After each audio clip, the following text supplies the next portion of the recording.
తొలేకాదశి రోజు విష్ణుమూర్తికి ఎంతో ఇష్టమైన పేలాల పిండిని ఎలా తయారు చేయాలో ఇప్పుడు చూద్దాం, వచ్చేయండి.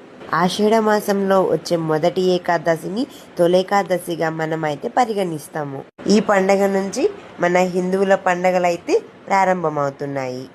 ఈ ప్రసాదం దేవునికి మనం నైవేద్యంగా పెడతాం కదా, అలానే ఇది మనకి ఆరోగ్యపరంగా చాలా మంచిది. పిల్లలు చాలా ఇష్టంగా తింటారు.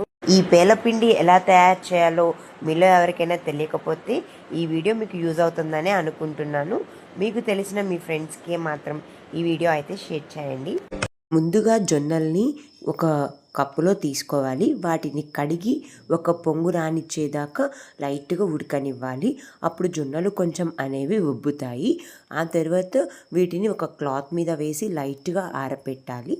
ఆ తర్వాత పొయ్యి మీద స్టవ్ పెట్టి లైట్గా ఆయిల్ వేసి ఇప్పుడు ఈ జొన్నలన్నిటిని దానిలో అయితే వేయాలి. ఇప్పుడు లో ఫ్లేమ్ అయితే ఆన్ చేసుకొని దానిపైన మూత పెట్టాలి. సో చూడండి, మీకు అర్థమవుతుంది కదా, పేలాలు ఏగుతున్నట్టు ఇలా వస్తాయి పేలాలన్నీ. ఇలా వచ్చిన పేలాలని మనం ఒక మిక్సీ బౌల్లోకి వేసుకొని దానికి సరిపడా బెల్లం, 2 యాలకులు వేసి దానిని మిక్సీ అయితే పట్టాలి.